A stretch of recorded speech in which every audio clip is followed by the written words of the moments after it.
여러분 안녕하십니까? 3월 26일 JCN 모닝뉴스입니다. 울산도 지방선거 열기가 달아오르고 있습니다. 오늘 기자의 눈에서는 울산의 지방선거를 짚어봤습니다.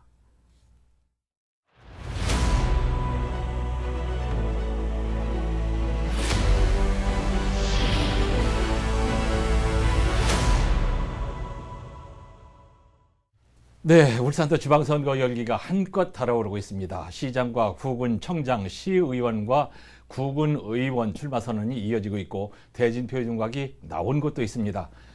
김영환 기자와 울산의 지방선거 정리해 보겠습니다. 김 기자, 네. 시장 선거부터 살펴보는데 국민의힘 7파전 구도가 완성이 됐죠? 네, 이번 주에 3선의 현역 국회의원인 국민의힘 이채익 국회의원과 박대동 전 국회의원이 울산시장 선거 출마를 선언하면서 네. 국민의힘 내 울산시장 대진표가 7파전으로 완성됐습니다. 예, 그러니까 그동안 이제 나올 거라고 예상했던 분들은 서동국 빼고 다 나온 거죠? 네, 그렇습니다.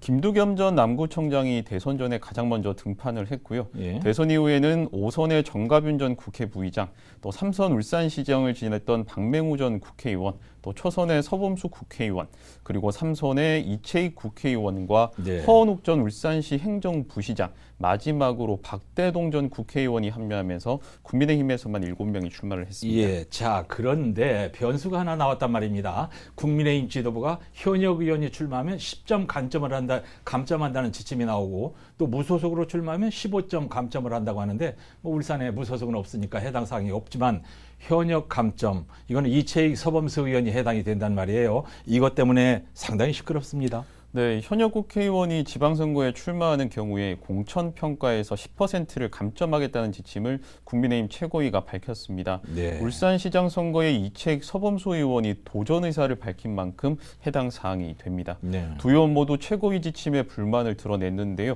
이채익 의원은 최고위는 지방선거에서 공천 권한이 없다고 밝혔고 서범수 의원은 본선 경쟁력을 약화시키는 지침이라고 반발을 했습니다. 예. 중앙당 공천관리위원회가 결정권을 쥐고 있는 만큼 강력하게 어필하겠다는 입장을 밝혔습니다. 네, 그런 반면에 원외, 그러니까 현역이 아닌 후보군들 울산에 5명이 있는데 이분들은 신이 났어요.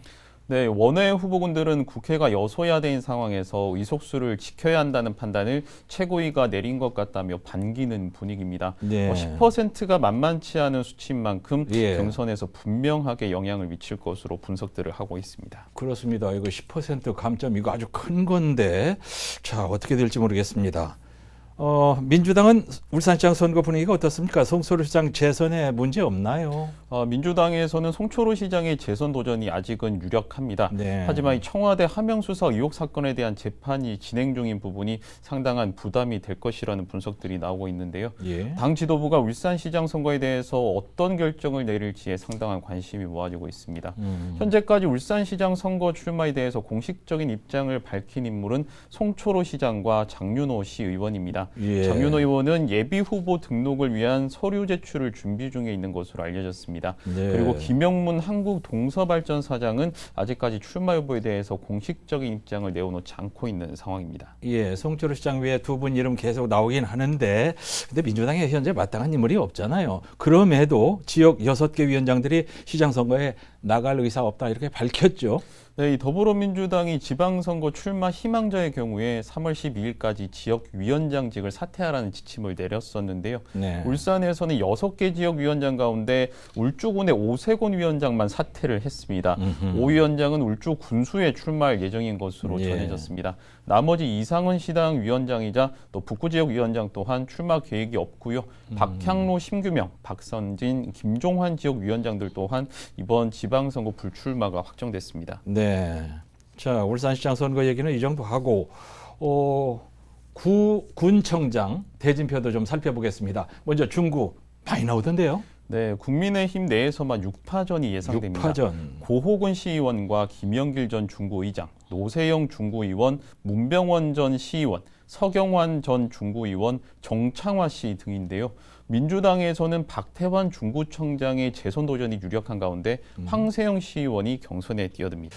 자, 이렇게 중구도 복잡하지만 동구는 더 복잡해요. 여야 맞대결이 아니라 진보당, 국민의힘까지 가세를 했으니까요. 네, 국민의힘 내에서는 4파전이 유력합니다. 강대길 전 시의원과 홍유준 현 동구의회 의장, 또 그리고 송인국 전 시의원이 예비후보 등록을 한 상태고요. 네. 천기옥 현 시의원도 출마가 유력합니다.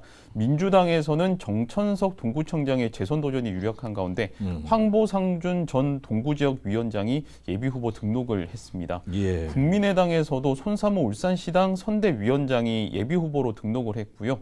진보당에서는 구청장과 국회의원을 지냈던 김종훈 전 의원이 등판을 했습니다. 예, 또 아주 혼잡한 지역이 있는데 울주군이잖아요. 국민의힘에서 6명 나오죠. 네, 국민의힘에서 서석광 전 울주 부군수, 윤시철 전 울산시 의장, 윤정록 현 시의원과 이순걸 전 울주군 의장, 네. 천명수 한동영 전 시의원이 도전장을 내밀었습니다. 네. 민주당에서는 앞서 말씀드렸던 오세곤 울주군 지역 위원장이 있고요. 이선호 울주군수의 재선 도전이 유력하기는 한데 예. 조금 지켜봐야 합니다. 뭘 좀 지켜봐야 됩니까? 변수가 있나요? 네, 이 국민의힘 서범수 국회의원이 시장 선거에 도전을 했고 만약에 공천을 받게 되면은 울주군 국회의원 자리가 비게 됩니다. 아하. 이번 지방선거에서 보궐선거가 동시에 치러질 가능성이 높은데요. 이 때문에 셈법이 아주 복잡하게 돌아가고 있습니다. 네. 이채익 의원이 있는 남구 갑지역도 마찬가지입니다. 현역 의원들이 공천을 받을 경우에 그 자리에 누가 출마하는지에 대한 관심도 함께 쏠리고 있습니다. 어차피 현역들은 국회의원직을 유지한 상태로 공천 경쟁에 뛰어들기 때문에 예. 공천을 못 받게 되면은 아무런 상관이 없지만 둘 중에 한 명이라도 받게 된다면 그 지역구 선거구도에는 상당한 변화가 생길 수가 있습니다. 그러네요. 자, 남구 갑과 울주군 지방선거는 국민의힘 울산시장 경선 결과에 따라서 변화가 불가피해 보이네요. 울산시 의회 7대 울산시 의회도 이제 다들 지방선거 준비하느라고 사실상 마무리가 된 거죠. 네, 지난 24일 본회의를 끝으로 7대 울산시의회가 사실상 공식적인 의정 활동을 마무리했습니다. 지방선거 전까지는 임시회 일정이 없습니다. 네. 시의원들도 일제히 지방선거 준비에 들어갔는데요. 임기가 6월 30일까지지만 의원직을 사퇴하는 의원들도 있습니다. 22명의 시의원 가운데 단체장 선거에 나가는 사람 누구입니까? 네, 7명 정도가 단체장 선거에 뛰어듭니다. 7명. 네. 민주당에서 4명, 국민의힘에서 3명이고요. 국민의힘에서는 고호근, 윤정록, 천기옥 의원이 기초단체장 선거에, 또 민주당에서는 박병석, 황세영, 이미영 의원이 기초단체장, 그리고 장윤호 의원이 시장 선거에 뛰어듭니다. 네. 나머지 의원 15명은 시의원 선거에 한 번 더 도전할 것으로 보입니다. 네. 자, 이제 비례대표 의원들이 지역구 정해야 되는데 지역구 정했나요? 네, 국민의힘 김종섭 의원은 중구 4선거구에 출마하는데요. 현재 민주당 김성록 의원의 지역구입니다. 민주당 김시현 의원은 중구 2선거구로 정했는데 국민의힘 고호근 의원의 지역구지만 고 의원이 구청장 선거에 나서기 때문에 현역 시의원들 간 맞대결은 없을 것 같습니다. 네. 민주당 김미영 의원은 동구 1선거구를 선택했는데요. 현재 같은 당의 전영희 의원의 지역구라서 같은 당 의원들 간의 경선이 불가피해 보입니다. 네, 7대 울산시의회가 민주당 17석, 국민의힘 5석인데 이번 선거가 끝나고 어떤 변화가 있을지 관심이 모아집니다. 울산지방선거 소식 김영환 기자 잘 들었습니다. 울산시 교육청이 2022년 제1회 추가 경정 예산을 통해 오미크론 대응 관련 예산 188억 원을 확보했습니다. 시교육청은 최근 열린 울산시의회 228회 임시회 2차 본회의에서 오미크론 대응 관련 예산 188억 원이 통과됐다고 밝혔습니다.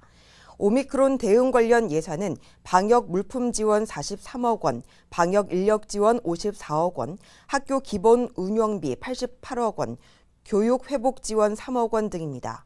시교육청은 개학 이후 학교 내 확진자 확산을 예방하기 위해 신속 항원 검사 도구를 학생과 교직원에게 제공하고 있습니다. 울산경제자유구역청이 수소 관련 유망기업과 지역의 대기업을 매칭시키는 투자 연계 행사를 온라인으로 개최했습니다. 울산경제자유구역청은 친환경 초소형 교통수단과 이산화탄소 포집, 수소 저장용기 개발 등 국내 8개 기업을 선정했으며 이들 유망기업들을 현대차와 현대중공업, SK가스와 S오일 등과 연결시켰습니다. 특히 대기업 소속 투자사와 자산운용사, 창업기획사 등 9개 투자사들은 유망기업들과 투자 상담을 가졌으며 울산시는 대기업들의 지원으로 인해 수소산업 기술력이 향상될 것으로 기대하고 있습니다. 지난해 시행된 전월세 신고제가 많은 부작용이 나타나고 있지만 대책이 없다는 지적이 제기됐습니다. 국민의힘 박성민 국회의원은 전세나 월세를 낮추는 대신 신고제에 포함되지 않는 관리비를 올려받는 꼼수 매물이 성행하고 있지만 국토교통부는 실태 파악이나 구제책이 전무하다고 비판했습니다. 박 의원은 정부가 의지만 있다면 실태 파악에 나설 수 있다며 실태 조사를 바탕으로 임대차 3법의 보완과 개선을 서둘러야 한다고 강조했습니다. 동강병원 의료진들이 방역복을 입고 응급수술이 필요한 코로나19 확진자들에 대해 수술을 실시해서 귀감이 되고 있습니다. 김강성 동강병원 병원장은 지난 12일 충수염으로 응급실을 찾은 10세 아동을 비롯해 지난 16일 급성 충수염으로 병원을 찾은 10대 학생과 급성 복막염 증상을 보인 79세 남성에 대해 수술을 진행했습니다. 이들 3명은 모두 코로나19 확진자였으며 김 원장과 의료진은 방역복을 입고 수술을 했습니다. 김강성 병원장은 응급 환자를 치료해야 한다는 것이 먼저라고 판단해서 수술을 결정했다고 밝혔습니다. 울산경찰청 소속의 의경 4명이 코로나19에 감염돼 격리된 상태에서 무단 이탈해서 PC방에 간 것으로 드러났습니다. 이들은 지난 15일 오후 코로나19 격리 장소를 무단으로 빠져나와 PC방에 간 것으로 확인됐습니다.